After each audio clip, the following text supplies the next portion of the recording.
Biological roots of physiological psychology, history of physiological psychology. जो physiological psychology है वो emerge कहाँ से हुई, किस किस ने सबसे पहले इन पे कॉन्सेप्ट दिया। फर्स्ट ऑफ ऑल ये जो इमर्ज हुई है ये कहाँ से इमर्ज हुई है, एंशियंट कल्चर से। ठीक है, एंशियंट कल्चर्स में हमारे पास कौन कौन से आ जाते हैं, इजिप्शियंस, इंडियंस एंड चाइनीज़। इन्होंने क्या कहा था, ये कहते थे कि जो हमारा हार्ट है वो क्या करता है, हमारे इमोशंस और थॉट्स को रेगुलेट कर रहा होता है। मतलब हमारे हार्ट का रोल होता है हमारे इमोशंस और थॉट को प्रोसेस करने में। ठीक है, लेकिन फिर हिपोक्रेट्स आया। हिपोक्रेट्स ने क्या कहा कि हार्ट का नहीं, हमारे ब्रेन का रोल होता है इमोशंस और थॉट को प्रोसेस करने में। उसके बाद गैलन आया। गैलन ने क्या किया, उसने डाइसेक्शनिंग का प्रोसेस किया। डाइसेक्शनिंग में क्या होता है कि आप एनिमल को जिसको भी कट करते हैं और उसके इंटरनल ब्रेन, उसके सारे बॉडी पार्ट्स को इंटरनली खोल खोल के देख रहे होते हैं, जिस तरह हम डाइसेक्शन ऑफ फ्रॉग होती है, ठीक है, डाइसेक्शन ऑफ कॉकरोच होती है। तो ये सब होती हैं कि किसने दिया प्रोसेस, गैलन ने।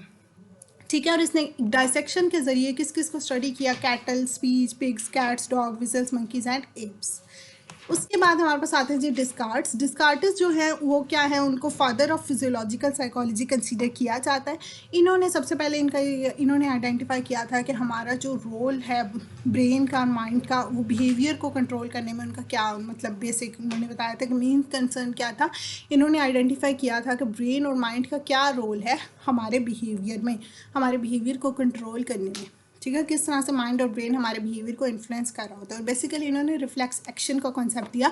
इन्होंने कहा कि हमारे सब बिहेवियर्स, हमारे सब एक्शंस ऐसे नहीं होते हैं कि जिनसे हम कॉन्शियसली अवेयर हों। कुछ ऐसे होते हैं जो ऑटोमेटिकली हो रहे होते हैं। ठीक है, उनमें माइंड का कोई काम नहीं होता, वो खुद ब खुद हो रहे होते हैं, नो वर्क ऑफ माइंड। वो कौन से होते हैं, वो हमारे रिफ्लेक्स एक्शन होते हैं, जो हमारे रिफ्लेक्सिव मैकेनिज्म्स होते हैं, वो खुद ब खुद हो रहे होते हैं। जब भी इन्वायरमेंट से हमें स्टिमुलाई मिलती है तो हम उन पर एक्ट कर देते हैं, वो हमारा एक्शन रिफ्लेक्सिव एक्शन होता है। ठीक हो गया।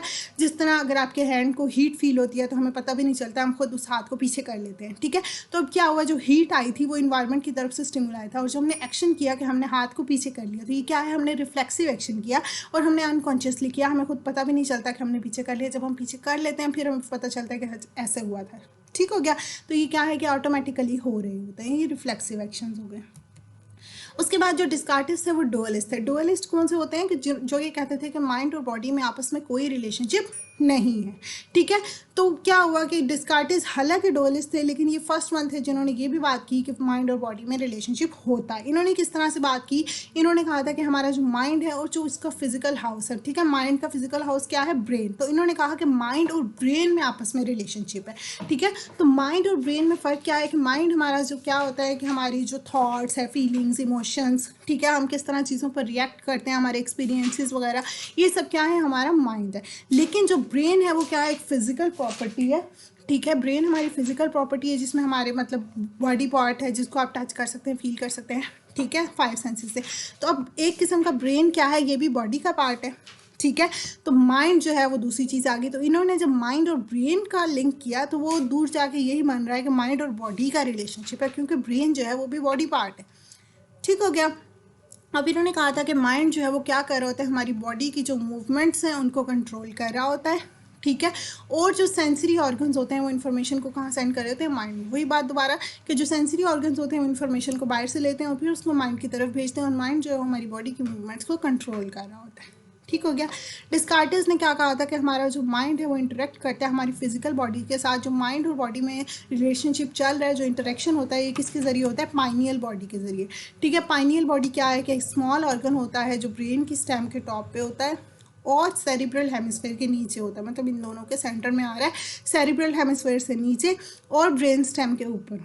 ठीक है, तो ये जो पाइनियल बॉडी है ये इनके रिलेशनशिप के दरमियान में होता है। ठीक है, मतलब ये इनके रिलेशनशिप इसके ज़रिए माइंड और बॉडी आपस में इंटरेक्ट कर रहे होते हैं। उसके बाद आते हैं जी जोहान्स मूलर। जोहान्स मूलर ने क्या किया था, उन्होंने स्पेसिफिक नर्व एनर्जीज की बात की थी।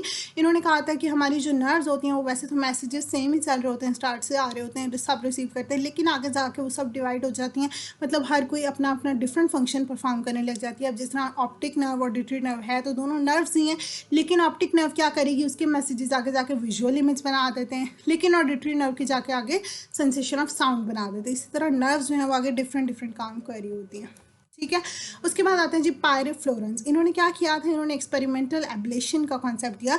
उन्होंने ये काम किया कि जो एनिमल ब्रेन होते हैं उनके कुछ पार्ट्स को रिमूव कर देते थे। ठीक है, कोई स्पेसिफिक पार्ट रिमूव किया और फिर देखा कि उस पार्ट के रिमूव करने से अब एनिमल किस तरह से बिहेव कर रहे हैं। ठीक है, उसी पार्ट का फंक्शन वो डिस्टर्ब अगर होता था तो उन्हें पता चल जाता था। फॉर एग्जांपल वो अमिगडाला अब जिस तरह होता है कि ये क्या कर रहा होता है, हमारे इमोशंस को, हमारी मेमोरीज को रेगुलेट कंट्रोल कर रहा होता है। ठीक है, तो इन्होंने अमिगडाला रिमूव किया लॉइंस वगैरह में जो एग्रेसिव एनिमल्स होते हैं ज़्यादा, और फिर उनके एग्रेशन वाला जो इमोशन है उस पर फोकस किया कि अब जिनका अमिगडाला रिमूव हो चुका है तो क्या वो एग्रेशन शो कर रहे हैं या नहीं कर रहे हैं। ठीक है, तो इससे उन्हें मतलब उन जो पार्ट नहीं, अब वो जो बिहेवियर परफॉर्म हो रहा है तो इससे ये पता चल रहा है कि उस बिहेवियर को वही पार्ट जो है वो कंट्रोल कर रहा था। ठीक है, तो ये एक्सपेरिमेंटल एब्लेशन का कॉन्सेप्ट है कि कुछ पार्ट को रिमूव किया और फिर उस पार्ट के बिहेवियर को स्टडी किया। और इसी तरह से फ्लोरेन ने क्या किया था, उन्होंने यही काम करके, एब्लेशन वाला कॉन्सेप्ट करके काम करके उन्होंने heart rate, breathing, purposeful movements, visual and auditory reflexes जो हैं उनके रीजन्स को देखा कि ब्रेन में कौन से पार्ट हैं जो इन सबको कंट्रोल कर रहे हैं। ठीक हो गया। लेकिन जो पॉल ब्रोका है वो, उन्होंने यही वाला एक्सपेरिमेंटल एब्लेशन वाला कॉन्सेप्ट जो है, ये फ्लोरेंस ने ये वाला काम एनिमल्स पे किया, लेकिन जो ब्रोका थे इन्होंने ये काम किस पे किया, ह्यूमंस पे किया। इन्होंने एक पेशेंट था, मेल पेशेंट था स्ट्रोक का। ठीक है, ये पेशेंट्स होते हैं इनको स्पीच में थोड़ा इशू आ रहा होता है, तो इन्होंने क्या किया, ब्रोका ने उस मेल स्ट्रोक पेशेंट की ऑटोप्सी की। ठीक है, ऑटोप्सी भी यही होती है कि उसको खोल के देखा, उसके अंदर का सारा प्रोसीजर।